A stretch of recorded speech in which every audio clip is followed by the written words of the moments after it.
And the second one is hemodynamic collapse in the OR, a practitioner's approach to diagnosis and management by Dr. Avik Jayant, Professor, Department of Cardiac Anesthesiology, Amrita Institute of Medical Sciences, Kochi. Welcome, Dr. Muralidhar and Dr. Avik Jayant. Thank you. To chair this session, we have with us Dr. Suresh G. Nair, Lead Consultant, Department of Anesthesiology and Critical Care, Aster Medicity. Welcome you, sir. Now over to the chairperson, Dr. Suresh G. Nair, to conduct the scientific session.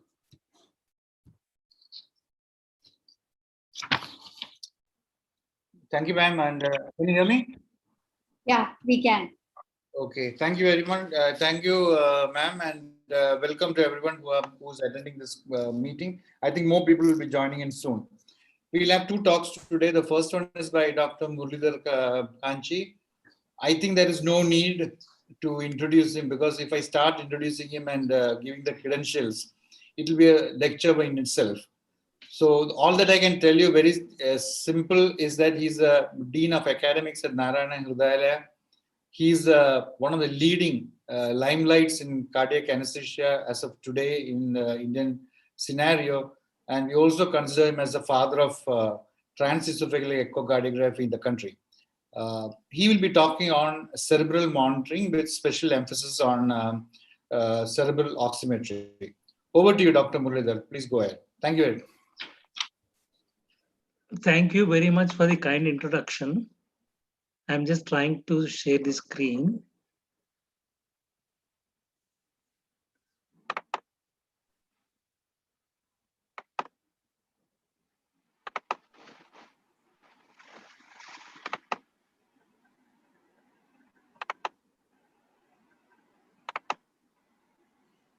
My dear colleagues, friends, ladies and gentlemen, good evening.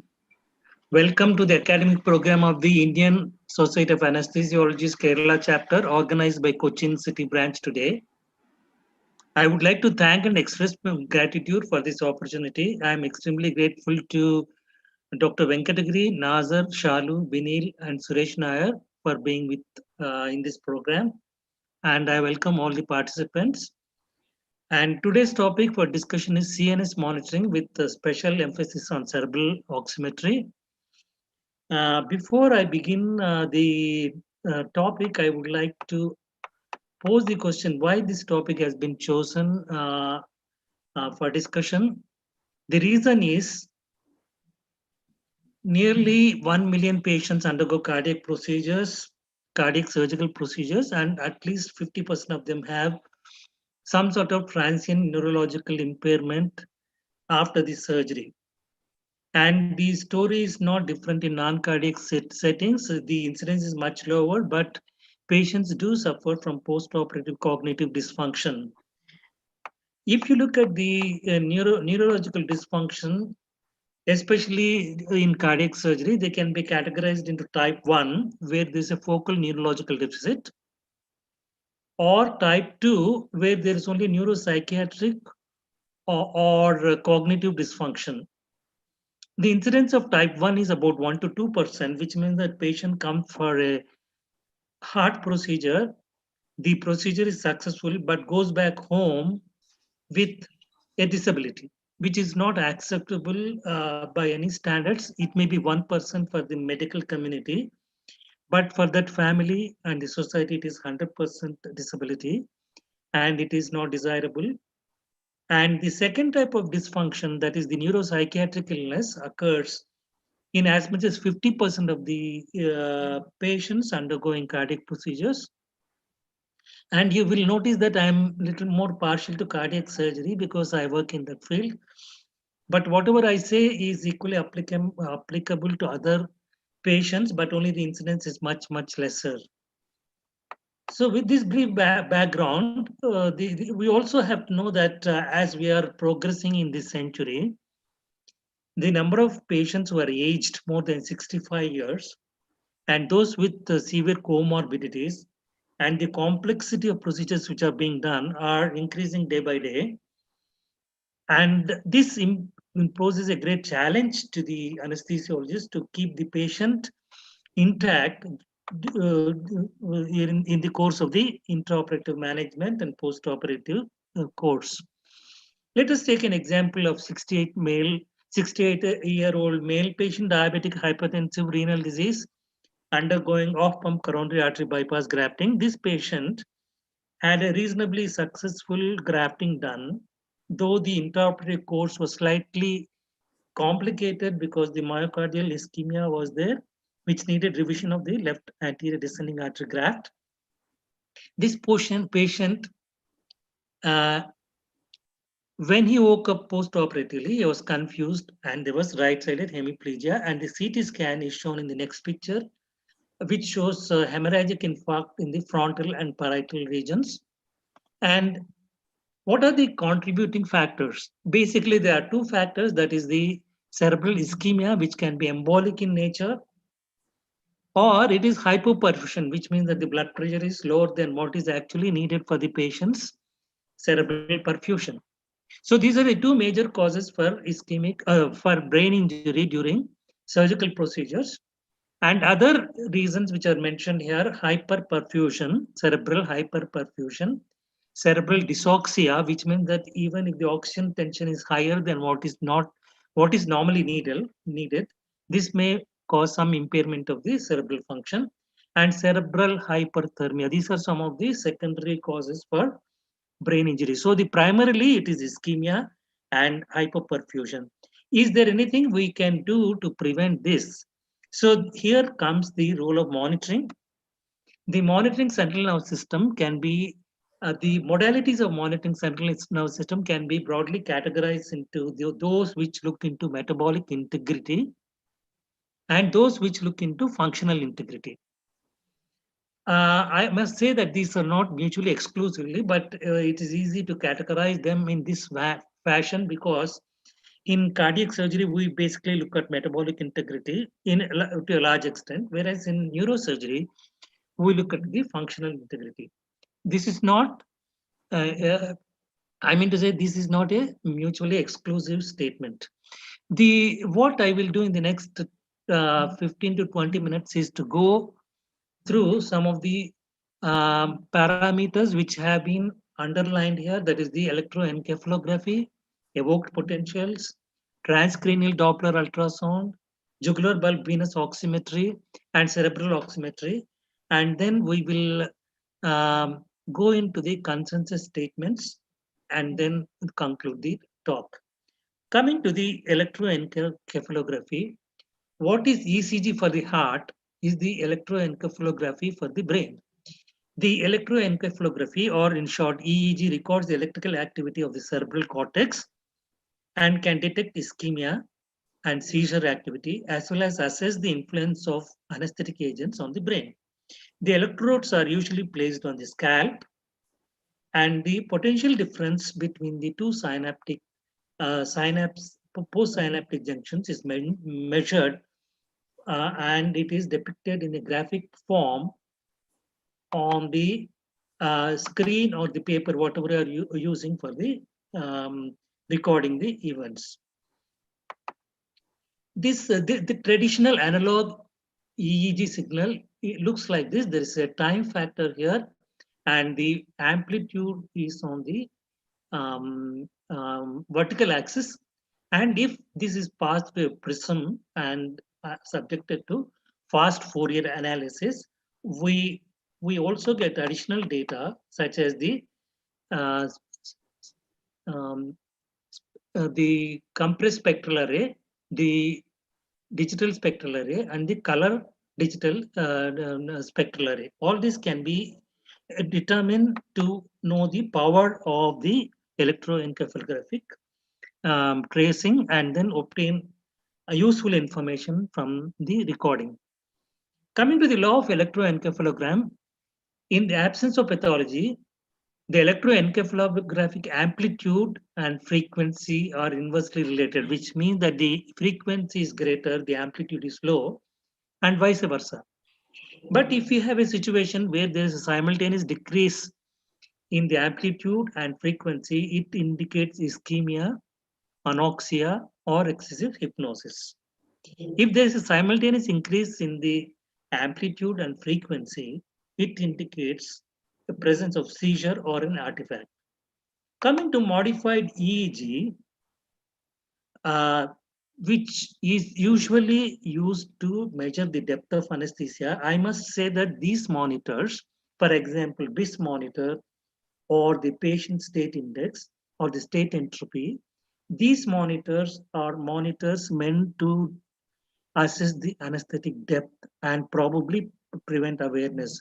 So these are basically not real monitors of neurological function in the real sense, but these are monitors based on electroencephalographic um, tracings to determine the hypnotic effect of our anesthetic procedure. This is about electroencephalography.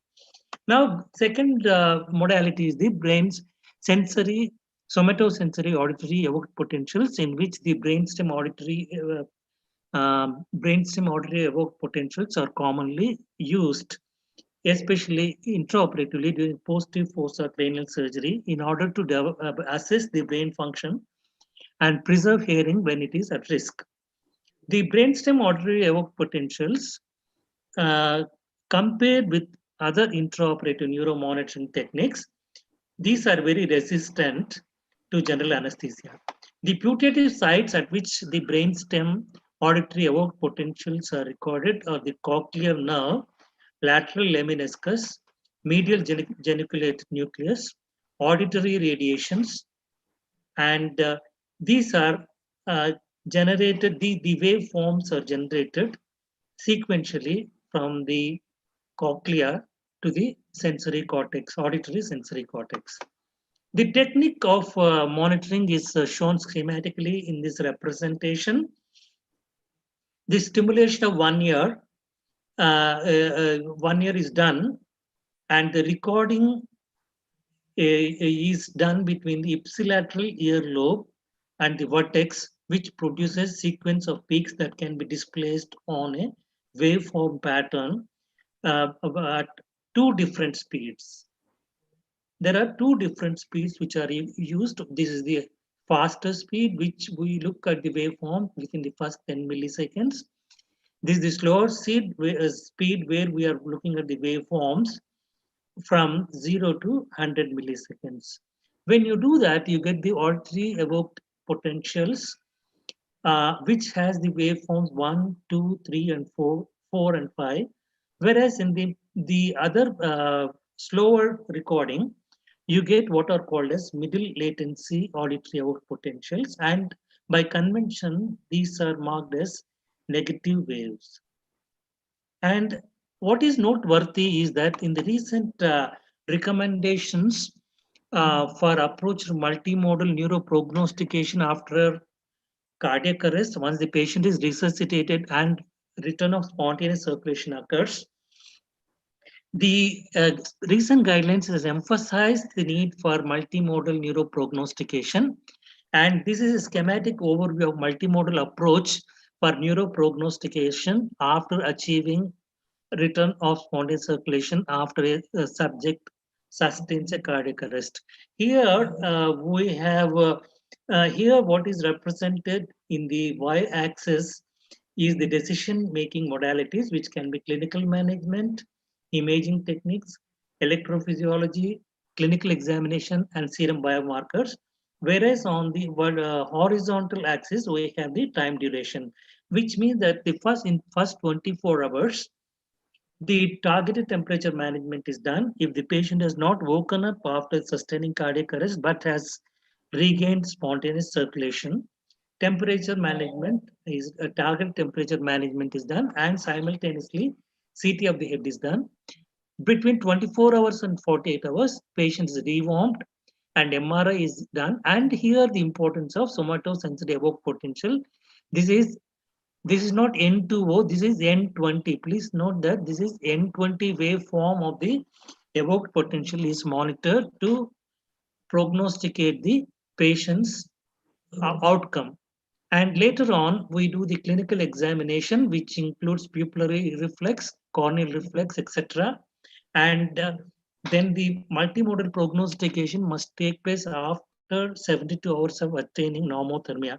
This I am highlighting because there is an emphasis on the use of somatosensory potentials in taking care of these patients. The next parameter is the motor evoked potentials, which monitor the corticospinal tract. The whole of the corticospinal tract is monitored when we elicit the motor evoked potentials.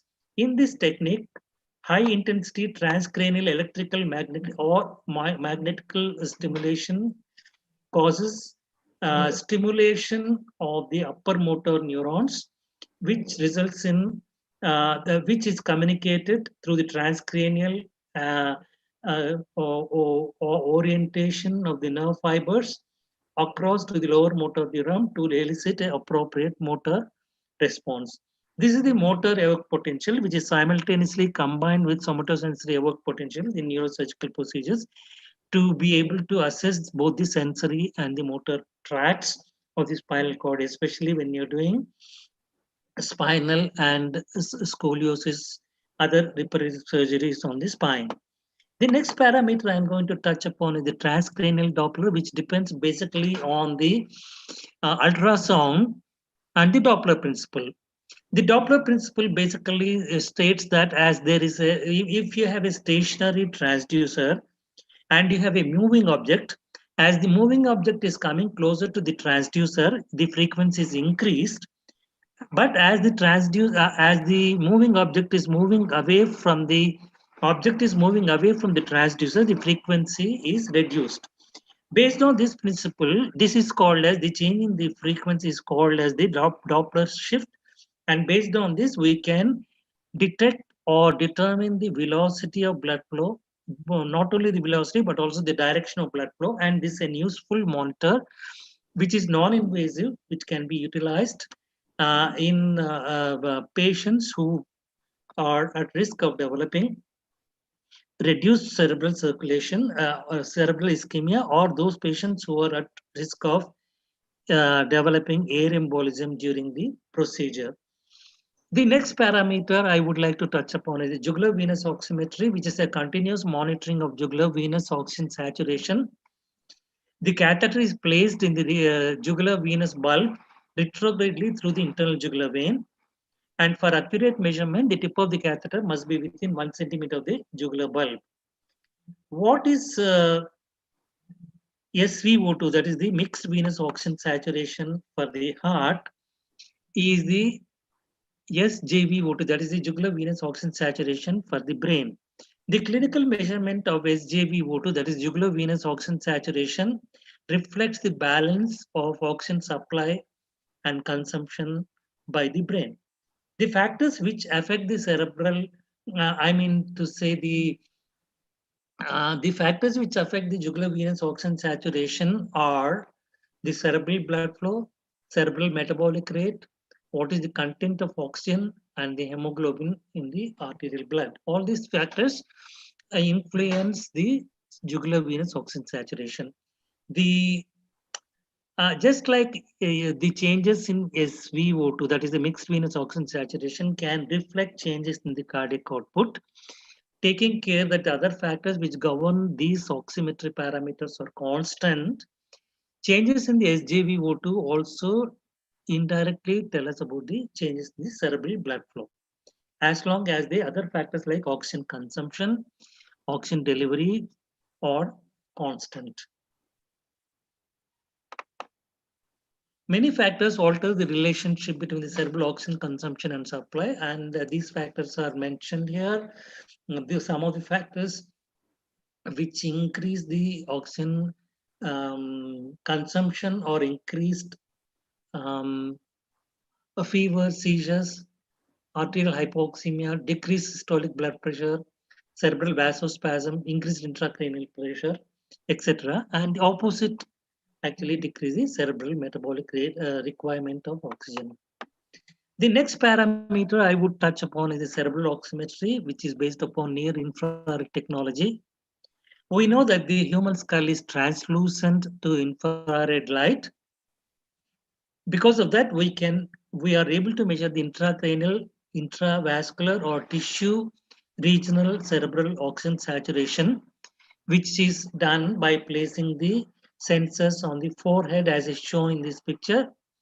The cerebral oxygen oximetry monitor looks at the anterior watershed region of the cerebral cortex.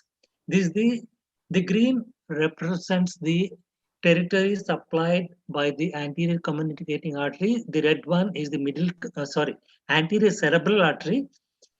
The red one is the middle cerebral artery, and the green, or what you call yellow, is the posterior cerebral artery. So typically the sample is taken from this junction, which is the typical watershed area whenever there is cerebral infarction. And typical cerebral oximetry does not look at the posterior parts of the brain. But now some authors have recommended that the oximetry sensors can also be placed at the backside of the brain to have a wholesome idea of the cerebral perfusion. So the infrared light source is either a light emitting diode or it's a laser which is placed onto the forehead. And on the other side, there are two detectors which are placed little away from each other. The one is the shallow detector and the other is the deep detector. And the difference between these two absorbance of the light will tell us about the actual absorbance which is occurring at the cerebral cortical level. And there are several manufacturers, not several, I think up to 5 to 6 manufacturers who who supply this equipment with appropriate sensors. What I would like to say is that the techniques and algorithms used in each of these methods are different. Please note this. So if you are having two different types of monitors in your hospital, suppose you have Equinox and Foresight, we cannot interchangeably use these monitors in a given patient. The other thing is, if you're doing some sort of research, if you have two different types of monitors, we will not be able to include all the patients with cerebral oximeters using different manufacturers in the study, because the simple reason that the techniques involved are different, and their normative values and the algorithms used in them are different. Please take this into consideration when you're dealing with these patients. So I said about the different techniques. These two different techniques are mentioned. One is the spatially resolved NIRS and the differential NIRS. So you can say that the placement of the detectors are different in the two sensors, and hence they cannot be used interchangeably. Coming to the normative range for adult cardiac surgical patients, or for that matter, any adult person, it is the normal values are between 60 to 80%. The normal values of regional oxygen saturation when you're talking about brain is 60 to 80%, which boils down to a mean of about 71 plus or minus 6%. If the baseline value is less than 50%, it represents reduced brain tolerance for hypoxemic insult. A decrease by 20% during course of surgery is a clinically important finding which calls for attention and rectification of the any problem which can be detected, for which there is an algorithm which I will just briefly allude to in the next couple of slides. And if it falls below 25%, it's a critical level where drastic action has to be taken to safeguard the patient's cerebral ischemic episode. So the other important feature of cerebral oximetry is that it can be a monitor for cerebral autoregulation. This point has been emphasized in the recent literature. There are many studies which have looked or proposed that cerebral oximetry can be used to determine the cerebral autoregulation in a given person undergoing any surgical procedure or anesthetic. The cerebral autoregulation, as the textbook describes, is the ability of the cerebral vasculature to maintain the blood flow between mean arterial pressures of 50 millimeters, mean arterial pressure of 50 millimeters to 150 millimeters. So between 50 millimeters and 150 millimeters of mean arterial pressure, the cerebral blood flow is maintained constant irrespective of the changes because of the myogenic response to given pressure condition. In this slide, we have shown two cases. One case where the mean arterial pressure is represented in the horizontal axis and the oximetry values are represented in the vertical axis. You can see that as the mean arterial pressure is coming down, the oximetry is maintained to a large extent between 50 and 110 millimeters of mercury. So in this patient, the autoregulation is maintained. So this patient is not likely to suffer any damage as long as the pressure, mean arterial pressure is maintained between 50 and 110. Whereas in the next patient, shown in the bottom part of the slide, as the mean arterial pressure comes down to 70, there is a substantial decrease in the regional oxygen saturation in the brain, which means that this patient's autoregulated limits are different from what is seen in the first case. So this here comes the tailor making the hemodynamic management given patient's requirement. So this is the algorithm which has been proposed and looks good. If the patient has a desaturation, identify whether it is bilateral or unilateral, verify the head position, maintain the mean arterial pressure, systemic arterial oxygen saturation, avoid hypocarbia, maintain hemoglobin about 10 grams percent, 8 to 10 grams. Cardiac output must be maintained. If the oxygen consumption is increased, you must decrease it. This is the classic depiction of cerebral autoregulation. This I have already alluded to.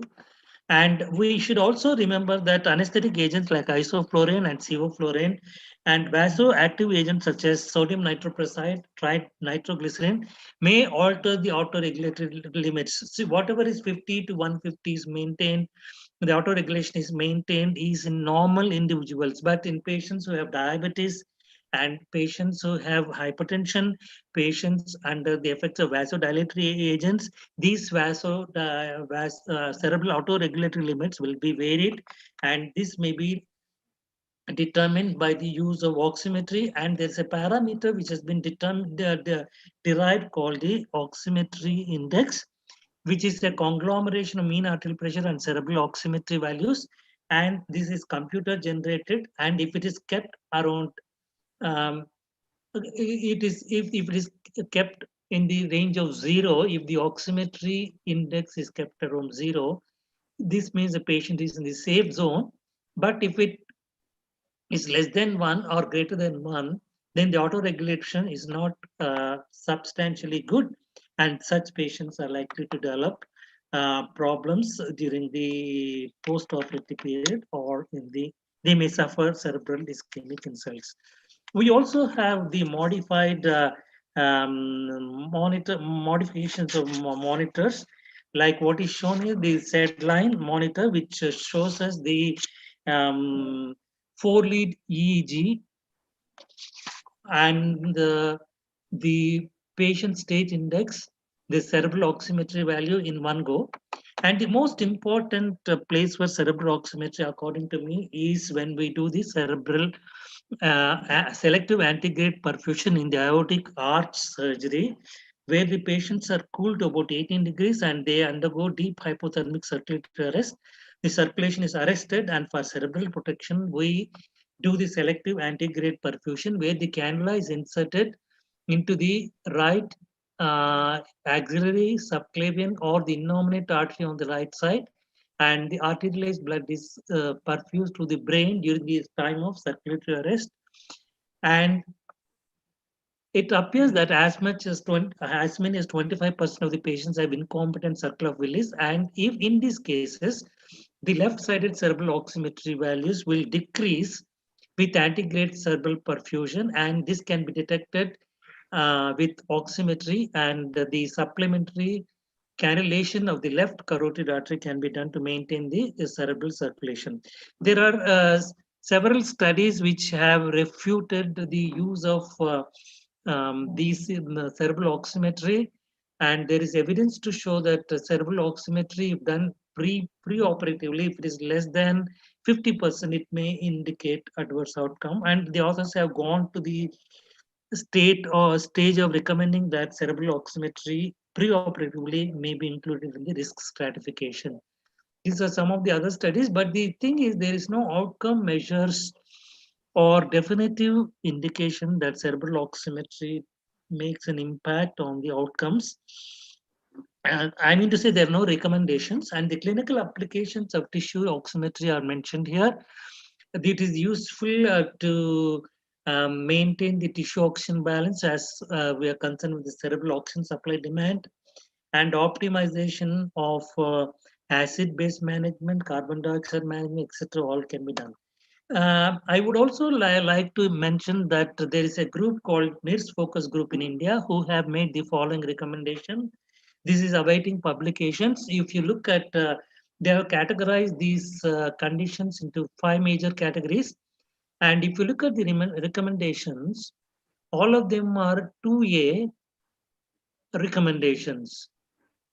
Most of them are 2A or 2B recommendations. This is not class 1 recommendation, excepting for aortic surgery, where the surgery is being done under deep hypothermic circulatory arrest with antegrade cerebral perfusion to identify inadequacy of circulation through circular Willis.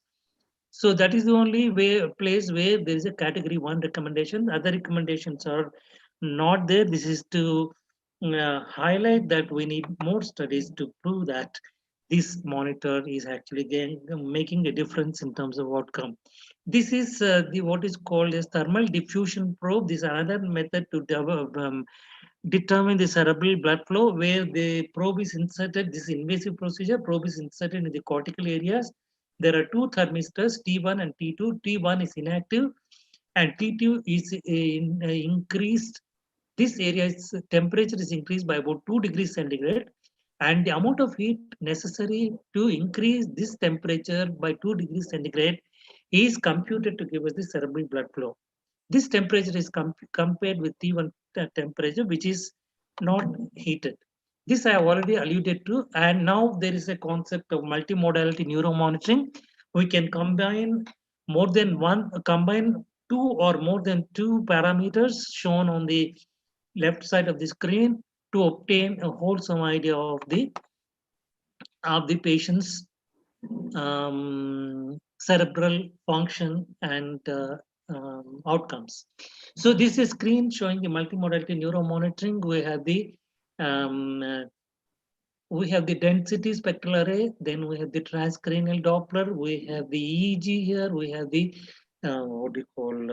somatosensory evoked potentials here, we have the regional oximetry here, combined with hemodynamic parameters, everything in one screen to give a comprehensive information. To sum up my talk, in the last, I don't know how much time I took, 30 minutes or so, I tried to give a bird's eye view of the central nervous system monitoring as it exists today. I would like to emphasize that cerebral oximetry may come up as a huge parameter, especially when you're looking at the auto-regulation in elderly patients, diabetic patients with comorbid conditions, undergoing complex procedures, and in summary, aging, increasing comorbid conditions, complexity of procedures present a challenge to our care of patients.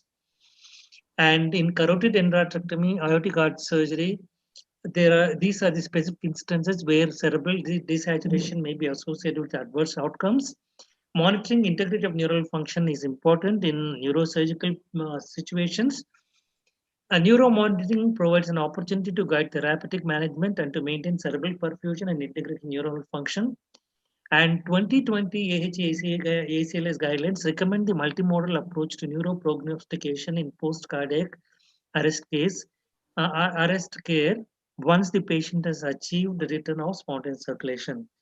With this, I would like to thank the ISA Kerala State branch, the Cochin branch for the opportunity. And I will be Happy to answer any questions, and I have Dr. Suresh Nayan, Suresh Changor, others who may supplement supplement my responses in the question answer session, and I am stopping sharing. Thank you, Dr. Muralidhar. Thank you very much. Thank you very much. Okay, I think what we will do is that we'll discuss the questions at the end of the session. Sure. The next speaker is actually Dr. Avik Jain. He's a professor and head of the Department of Cardiac Anesthesia at Amrita Institute of Medical Sciences.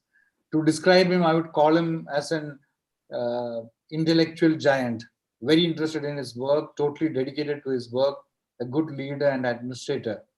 And it's always a pleasure to listen to the talks that he has given. So far, I've heard a few talks. They are very highly intellectual, and I used to enjoy it. Dr. Avik, are you there? Yes, sir. Yeah, please go ahead with the talk. Thank you, sir, for a more than deserved introduction. Thank you, ISA Kochi branch, for allowing me to present some of my views. I hope you're able to see my slides. Yeah, we can see. Okay. So in the following few minutes, I'll just describe a certain different way of looking at something very common, which is the hemodynamic management of patients coming for non-cardiac surgery, and review some of the changes that have occurred in the last few years. I have no conflicts of interest. This is how I'll do this. I'll give you a background, identify some of the patients at risk, see how we can plan the operative arena better, then identify some ways of, analyzing crisis, then have some short take-home messages. So this is the background. Actually, the anesthesia has traditionally been compared to the aviation industry, but we don't perform as well. And you can see contemporary data from Europe show that at least 4% of patients die within the first 30 days, 8% need ICU admission. And in the Vision cohort, which is a very large multinational cohort, mortality was about 2.8%. For us in India, we don't have direct data, but as you can see, compared to the advanced countries or the richer countries, the low HDI, the low human development index countries actually do very badly with perioperative care, having mortality rates which can be as high as 5 to 6 times what is seen in the high HDI countries. So the most common trigger point for identifying a crisis is obviously blood pressure, right? And there is data that this commonsensical approach still works. And this is data actually from a large retrospective cohort in the United States, which says that if you identify blood pressure based on population thresholds, like what should be normal blood pressure for a given age, that works well. What is more important here is that as you descend to the lower and lower quartiles of blood pressure maintenance, even short periods of hypotension can be harmful. This, however, is complicated as what do you think is the baseline blood pressure? This very interesting study shows that what we measure in the OR, what we probably measure in the anesthesia clinic is not actually the patient's baseline blood pressure. Something like white coat hypertension also applies to anesthesiology. Data from Cleveland, which Dan Sessler's group, shows that whether we use absolute thresholds or when we look at, relative, some of you do thesis where you say 20% less than baseline. It doesn't really matter whether we actually use absolute thresholds. The most commonly used threshold is 65 mmHg. Whether you use 65% mmHg or 20% less than baseline may not really matter as far as at least two organ systems are concerned. One is myocardial injury after non-cardiac surgery, the other is renal dysfunction. However, there is a small trial from France actually, which shows that no, this needs individualization. Patients who have an individualized approach to blood pressure management, which is based on their absolute out of hospital blood pressure, actually do better. This has some physiologic basis because suppose I have a diseased kidney, I may need to have a different blood pressure than if I would have a normal kidney. Suppose I have had stroke, I will need to be different from what it would be for a person who's normal. There is again data from septic shock, which shows that if you use higher blood pressure targets. It at least promotes renal recovery and prevents further deterioration of renal function if you use, randomized to higher pressures. So then who is at risk of all these complications? First, we look at my domain area. So there is a lot of obsession in exams across conferences with coronary artery disease. But actually, most of the data shows that whether you preoperatively revascularize patients or not, there actually is no difference. We further don't have data about how to manage these patients well, especially if they have been stented, because we don't have good evidence to back practices for double antiplatelet therapy. Then, more importantly, perioperative period has type 2 MI. So even if you have a LAD stent and you have non-occlusive coronary artery disease in another territory, you could well have, an infarction in that territory. So these are all arguments against coronary revascularization. Finally, this is a provocative article which shows that, most of us use the American College of Cardiology guidelines, but very much of this is not RCT based. What is really important to detect cardiovascular deterioration is this proportion of patients who have heart failure. You can see that their mortality is significantly higher than if they were to have CAD or if they were not to have CAD or heart failure. Nearly 2.5 times the mortality if you have heart failure versus if you have CAD. This is another common under-recognized group, which is a group with pulmonary artery hypertension, and they also have lots of complications, cardiovascular deterioration in the perioperative period. There's some data to suggest that diastolic dysfunction also is harmful, but this is what I put last because often this doesn't have a good treatment substrate. What about patients who have say, CNS disease? This is a study from my previous institution in which I participated, and you can see a lot of patients, 13% of patients, although they were young people, they had echocardiographic left-sided dysfunction once they had traumatic brain injury, and up to 44% had ECG changes. This is a neurovascular surgery, is another common group where patients often have abnormal cardiovascular status during their perioperative period. Liver disease affects everything, affects renal, it causes renal dysfunction. There is this entity called cirrhotic cardiomyopathy, 2 major causes of pulmonary hypertension. So again, this is a high-risk group for cardiovascular decompensation. Renal disease is by far the most interesting, and you can see here that the most significant probable predictor of CVD is actually renal disease and how steeply it rises as your glomerular filtration rates drop. From the VISION cohort, the biggest predictor of suffering myocardial injury after non-cardiac surgery is not coronary artery disease. It's actually renal dysfunction. And that's how renal dysfunction can contribute to these problems. Not a common problem, but a common population. Lots of women have cardiovascular disease. And finally, there is this very provocative data published this month, which says that if you have a frail patient, most of the morbidity is actually cardiovascular or renal, with probably cardiovascular beating renal mortality. So if you ask this broad question, many patients are at risk from cardiovascular decompensation intraoperatively. And even if you're not looking at gross cardiovascular dysfunction, now most outcomes data suggest that critically maintaining BP to either relative or an absolute threshold is becoming imperative. And finally, there is a small select group of patients who are sick enough to need cardiac output monitoring. So what are some of the preventative steps we can take once we have identified risk? What are the things? This is not exhaustive, but I'll give you some important examples. One of the major examples is if you have a high-risk group who probably can suffer cardiovascular deterioration, since so much of the focus is on blood pressure, you can see the key is putting in something as simple as an arterial line. It does really well in picking up hypotension, and obviously non-oscillometric blood pressure is a very poor substitute. This is data to show that actually arterial lines can show left ventricular systolic performance, and they tell you that suppose you were to give anesthesia when your heart rate declines, you have a septic shock patient, arterial pressure trace, the difference between the systolic BP and the pressure at which the diaphragmatic notch appears, can give you important ideas about which patients will suffer low cardiac output once you lower the heart rate.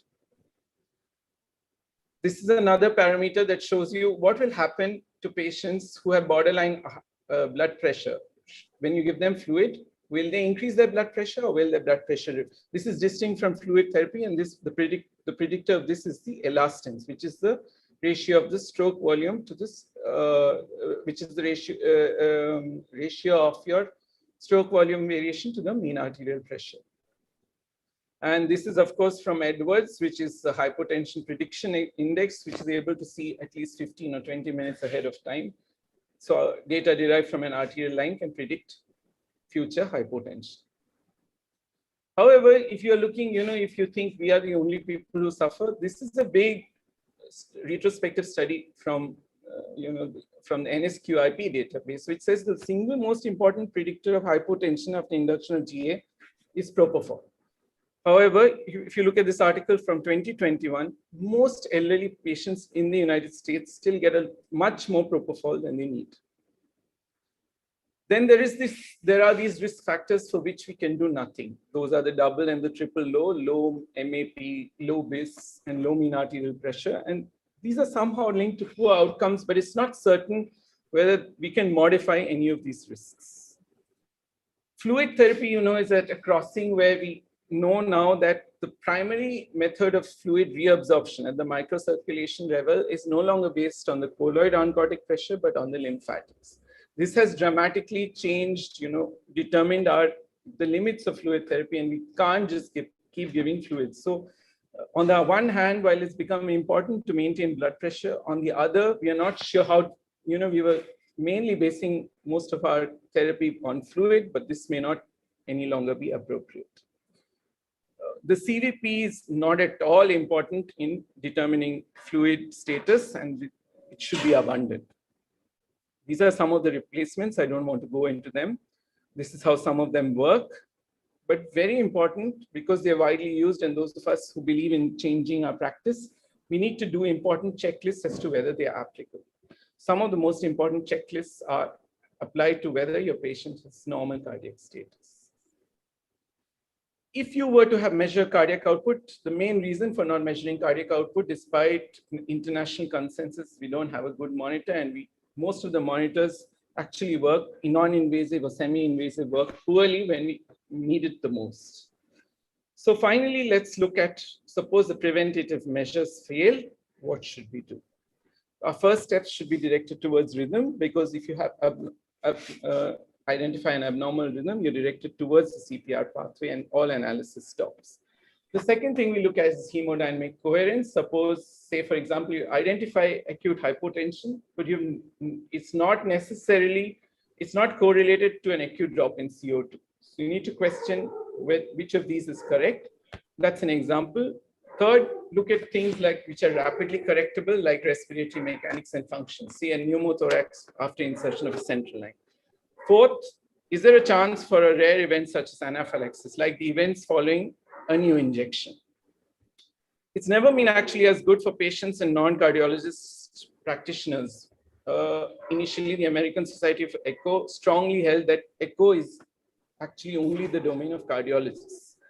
But now, because cardiologists are not available, emergency ultrasound and TE is practically not any longer the domain of cardiologists, and most patients and other practitioners benefit from this. Instead of waiting for a cardiologist, you can make decisions by yourself.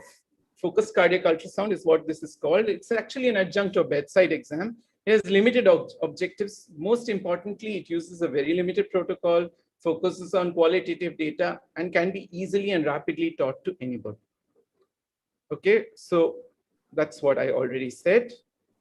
And that's the difference between the detailed cardiac ultrasound, and these are some of the details. So most often, hemodynamic collapse estimates should begin with the IVC. That's how you normally obtain an IVC. It's normally you would measure the IVC diameter about 2 to 3 centimeters from the hepatic vein IVC junction. The reason is that you want to alter changes in IVC motion due to movement of the diaphragm. This is how you easily obtain an IVC view. Whether or not it's dilated and whether or not it's collapsing can give you these. So when the IVC is dilated, obviously it means that the IVC is not able to empty into the heart, which means the right heart is either failing or obstructed. When the IVC is small, it means the IVC is just craving for volume, and that identifies hypovolemia. The second thing that we look at is collapsibility. Collapsibility makes, I mean, I'm not going to some of the details for want of time, but collapsibility is useful if you have borderline sizes. That's so this is an example of a really collapsed IVC. You can see it's very small and it's collapsing. This is the exact opposite, dilated, non-collapsible IVC. When you look at the TT exam or its T correlate, you actually need only 3 windows: the parasternal window, the apical window, and the subcostal window. This is the easiest view to obtain, especially if your patient's ventilated, is the apical 4-chamber view. This is a topological map of how you can do it. This is the normal 4-chamber view, which shows this bilateral chamber function. You can see that this interventricular septum, because that gives you the best qualitative information, is practically always pushed towards the RV. Now you can see here the RV dilating and really squashing the LV. So examples of such acute RV dilatation could be things like attention pneumothorax or acute pulmonary embolism. This is the opposite of RV dilatation. You can see the LV is sluggish and it's squashing the RV. This is formally called the Bernheim effect. This shows both abnormal ventricles, and these patients are by far the riskiest because they could have cardiovascular collapse fast. You need more accurate diagnosis about the cause whenever you identify 2 dilated chambers instead of 1. The other important view is the parasternal long axis view. And these are, more than anything, these are best taught. This shows a normal parasternal long axis view. You can see walls of the LV moving. You can also identify good mitral valve opening and good aortic valve opening. So single composite view gives you information about the 2 main valves and chamber status.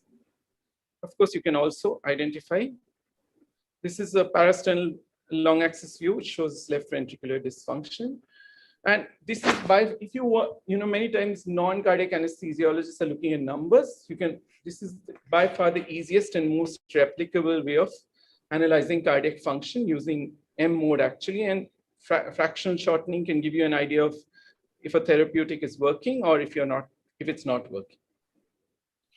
The other important view, and probably the most, is the parasternal short axis view. And you can see that it gives you a composite idea of all the coronary artery territories, volume status, and chamber function in one single view. This shows actually a vigorously contracting LV, which is short on volume. Some of the other assessments that are useful is this thing called pleural slide. Suppose you now identify a dilated LV, dilated RV, pleural slide rapidly rules out a pneumothorax. In other situations, we would be looking for chest X-ray, but we could do this rapidly at the bedside. And this shows the absence of pleural slide, showing there is a pneumothorax. And if this were to be accompanied by RV chamber dilatation, you have tension pneumothorax. Again, pleural slide. Now, suppose you identify cardiovascular collapse. Since our obsession is with the airway, more often than not, if you have cardiac arrest and you doubt tube has caused it, you would identify the trachea on a short axis. You would identify a tube in the trachea using a short axis ultrasound of the neck, right? This actually is what is the current paradigm for septic shock. Now that we recognize cardiovascular dysfunction can rapidly set in septic shock. So on the one hand, you have normal cardiac function, abnormal biventricular function, and abnormal right-sided function. So this is basically what I've been, this is best actually taught in small group sessions on a patient and practiced. I think it's a skill that all of us should have. So the key take-home points are that cardiovascular dysfunction can occur in practically any patient. current perioperative care must train patients in focused cardiac ultrasound and also residents, because this is vital to their training. This will not only improve tertiary care, where you can't always have cardiologists assisting you, but in a country which is scarce on resources, an ultrasound machine can be used to troubleshoot places where staff and equipment are in short supply. I'm happy to now return this the session to Dr. Suresh Nair.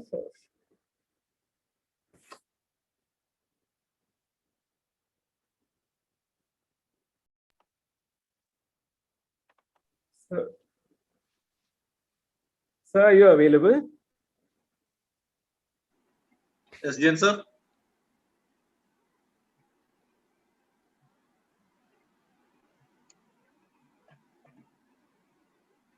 Yes, sir is well available. Sir, please unmute.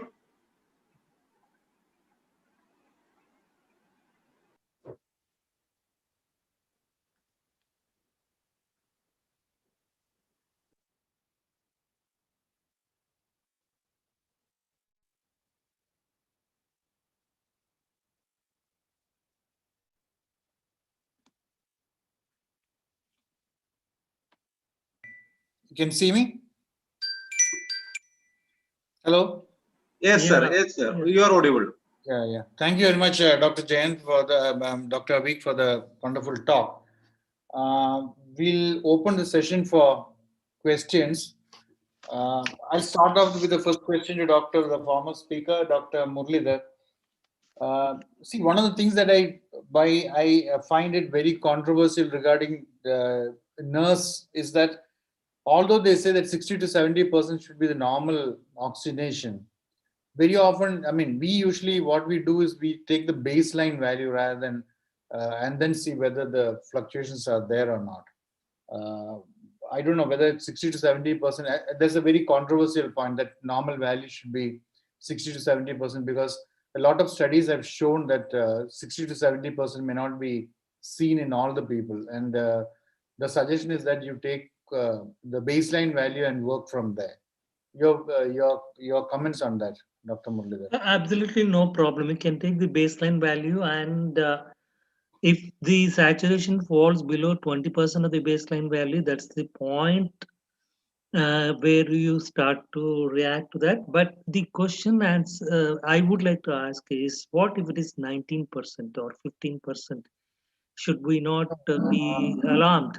That might be starting of the trouble, because the saturation will fall after the ischemia has occurred. So once the ischemia has occurred, the saturation starts to fall. And if you're waiting up to 20%, I'm not sure that the cutoff exactly at 20 is it may vary in a given patient. No, And sir. what What I was trying to allude to is that it may not always be like 60 to 70%. Very often we 60 find to the 80%. we'll find around 45 to 50%. And these patients usually come out without any problems. Not 19% or 20%. Definitely that there will be a problem. But equal values on both sides with the baseline value of 50% we usually accept and then work from there. The Yeah, second you take the baseline value and see what happens with what happens to the values. Yes. Absolutely right. One other exciting thing about nurse is that a lot of studies actually coming out to understand what is auto-regulation, whether it's that's what I wanted to emphasize. Yes. Emphasize that because a lot of hypertensive patients have got an altered or shift to the right of the auto-regulation curve. And nurse definitely will tell us when you're getting into trouble. And that's a very exciting field that I think. Yeah. That's why I wanted to make a special mention of that. And also all one size will not fit all. That is the concept. So we have to fit the hemodynamic requirement to a given patient, taking his other parameters into consideration. We cannot say that. So have you tried using a nurse for renal perfusion anytime? No, in children we have used it, but it gives some indications. Absolutely. Any comments from the other speakers, other groups? I have a question for you, sir. Yes. We, like you said, we are depending a lot on auto regulation for us, for our patients to be all right. Now, what is your take on a patient, a neurosurgery patient with raised ICP? How is the auto regulation going to work? See, I did not deal with neurosurgical patients, but I can tell you that whatever we understand from physiological point of view is based on measurements in relatively normal and young people. So there the autoregulatory limits are between 50 to 150. But in the patient population, especially when you're giving anesthesia, isoflurane, these autoregulatory limits may be altered. And in patients who have intracranial lesions, there will be no autoregulation in the tumor tissue and adjoining tissue. So the blood flow there will be based upon the blood pressure. There will be no autoregulation in those situations. And we have to take that factor into consideration. Suresh, Nair, do you want to say anything on this? No, I agree with you. There's one question that has come up. The chart that you showed. No, I've read the same article. Can you mention which was the article? I don't remember it. Which what are the steps to be taken in case of desaturation? Actually, it's mentioned in many articles. Yeah, I think so. I've read it myself. Many articles with slight variation here and there. But basically, you have to look at the mean arterial pressure, PCO2, hemoglobin, cardiac output, and cerebral oxygen consumption in that order. That is what they have mentioned. And you maintain all of them in the normal range. And somebody asked me if you are if you're not maintaining these in normal range, you're not a good anesthetist. So why do you need a cerebral oximetry? So that's so you only thing is you have to maintain everything within the normal range and patient should be all right. We don't need a cerebral oximetry to tell us that we have to maintain the mean arterial pressure at 70 or 80 millimeters. No, one of the things that I've always considered a little difficult to understand is suppose it is a type 1 neurological damage. That means Right. either fat globule or an atheromatous plaque has gone in. Yes, yes. How much can we save the patient by trying to increase the blood pressure or thing? I'm not very sure about that. That's a difficult question to answer. If it is a embolic event which has already happened, you have to do the supportive therapy or empirical therapy. But in other situations where you have noticed the saturation is coming down, all these modalities of treatment can be applied. Improving the mean arterial pressure, hemoglobin, oxygen saturation, cardiac output, etc. Yes. Somebody want to say something? Sir, our participants can unmute and ask the questions. Yeah. Yes, please. Yes, please.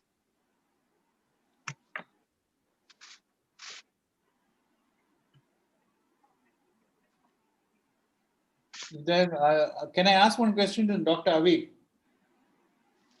Sir, you please. Avik, you mentioned that the CVP is no longer considered as an indicator of volume status. Unfortunately, I don't fully agree with you because if you have a CVP which shows that is around 3 or 4, it still tells you that the patient can take volume. I agree that once the CVP goes above a certain value, it is not very reliable. But a low CVP, I still feel, is a useful indicator of hypovolemic status of the patient. Yeah, I think you're absolutely correct. A low CVP or extremely high CVP give you information you know about. But as I spoke in the IACTA, the CVP is actually your interaction between venous return and right ventricular function. So it's altered by both. You could have a CVP. Suppose now, good example is suppose you have hypovolemia and concomitant right-sided dysfunction. You don't have a CVP range to which you can tailor therapy. Low CVP in the presence of, suspected hypovolemia, yeah, I guess. And conversely, very high CVP because now one of the key risk factors for renal dysfunction is volume over. But still, a low CVP in the presence of RV dysfunction, it still indicates that the patient can take up a certain amount of volumes. Yes, unless giving volume changes the CVP dramatically and increases the CVP. Yes. How would you, what is a suggestion regarding optimum volume status in a patient in the intraoperative period? What parameters would you go by in a normal, for example, non-cardiac abdominal surgery that is taking place? Now we have various theories like what do you call that, conservative versus liberal versus restrictive, all sorts of theories are coming up. So what is your opinion regarding what is the ideal way to monitor the volume status in a patient in the intraoperative period, in a patient undergoing a major abdominal surgery? So most often in the absence of sophisticated gadgetry, it's based on the PPV, right? So but the problem with PPV, and for those of us who've used it regularly, we often have a gray zone PPV. It's just like the CVP. You don't rarely ever get PPV of 13 or less than 8. You get lots of PPVs in the 8 to 13 range. And that's where, clarification either needs stroke volume variation or clinical judgment, because as you might be aware, the NEJM randomized controlled trial on liberal versus restrictive fluid therapy for, say, abdominal surgery actually shows no difference in outcomes. So if it all depends on two things: one, what your PPV is, and second, where you stand philosophically on what is giving excessive fluid. There's also data, which now conclusively crushes. I mean, the SAFE trial was there, but now there's data which says that if you're using even tetrastarches versus crystalloids for volume resuscitation in the OR, although the presence of renal dysfunction doesn't increase, there's actually no change in outcomes. So if you think, you can restrict volume by changing over to colloids, even that doesn't happen. Suresh, can I comment on both Please. regarding the CVP is not a useful indicator of the preload in the intensive care settings. As you correctly said, the negative CVP is probably hypovolemia. Patient needs to be fluid resuscitated, but if it is normal or elevated, patient may still be hypovolemic because of the fact that patients in intensive care units have respiratory diseases with the decreased compliance. They are on ventilator with PEEP, and sometimes their abdominal distension is there, abdomen is distended. So all these things will falsely elevate CVP, and hence measuring CVP in intensive care is as good as tossing a coin and thinking that patient is hypovolemic or well filled. That is my comment on that. But what we do in the intraoperative settings, we look at the CVP and also look at the heart, because we have the advantage of seeing the heart when it is open. So we can look at both the parameters and take appropriate step. And regarding volume status management, the recent Hemosphere also gives us an indication of the position of the patient's volume status with a Frank-Starling curve drawn in the monitor. So I find that that's quite useful. It may not be accurate, but it is useful if the patient chest is not open, because we will not be depending upon this PPV or SPV or stroke volume variation. When the chest is open, it is not reliable. So when the chest is closed, it is a reasonable indication for the how much volume can be given. The Frank-Starling curve, which is shown on the monitor, appears to be reasonable to my mind. I've used it and I was happy to continue to use it.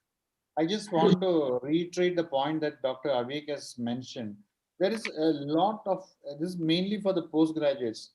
There is a lot of information that you can actually gain from putting an arterial line. It's very well said that you should use an arterial line, because, like he said, no diastolic flow, if you can identify, it's a very bad sign that there's no diastolic flow to an organ. So, like we traditionally learned that there are 7 parameters that you can, things you can, qualitative indices you can gain from this thing. This is the 8th factor. If you have a low diachrotic notch with hardly any diastolic flow, that means trouble to you because the organs are suffering from lack of blood flow. You agree, Dr. Avik? Yeah, I think that's a very useful qualitative sign. Uh, because this actually links the two pathways together. This was used by these authors to demonstrate incipient systolic dysfunction, septic cardiomyopathy. So what would happen if you drop the heart rate? The cardiac output would fall because heart rate dependent. So, although you may not have access to echo, this is a simple measure which everybody has access to. In fact, recently I did a transcranial Doppler for a patient who was on IABP. And I was very surprised to see that when we do the transcranial Doppler, during that balloon emptying itself, there was hardly any flow to the brain. And I discussed with the nephrologist, I mean neurologist also, because they also came there. And it was very surprising finding that there was no, I mean, that there was hardly any diastolic flow to the brain when the balloon actually, the moment the balloon deflates. It was a very interesting finding. Yeah. There was a question about the chart. This is the chart. Can you see this chart of cerebral desaturation? Dr. Ghosh, I think you can take a picture of that if you are free. Yeah. Verify the head position, mean arterial pressure, systemic saturation, look at the PCO2, look at the hemoglobin, cardiac output, and cerebral oxygen consumption. I think this from one of the first times this kind chart appeared was in John Moorking's paper. In Yes. That is true. But all of these things which is mentioned on the left side, we normally take care of that without need for the oxygen saturation meter.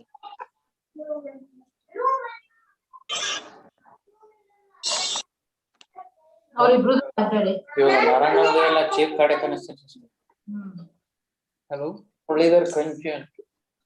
Yes, sir. Tell me. Please ask. Yes, we have a heart. 4 chambers. Yes. Tell me, sir.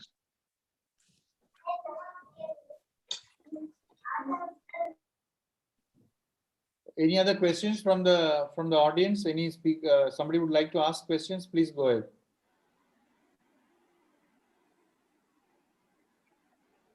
Any comments from you, Dr. Muralidhar? Final comments? No, I enjoyed the session and thank you for the invitation. And I would like to be associated for any academic activity. Thank you, sir. Certainly. Dr. Avik, you would like to say something more? Thank you very much for this opportunity. I would love to teach people, whoever they are.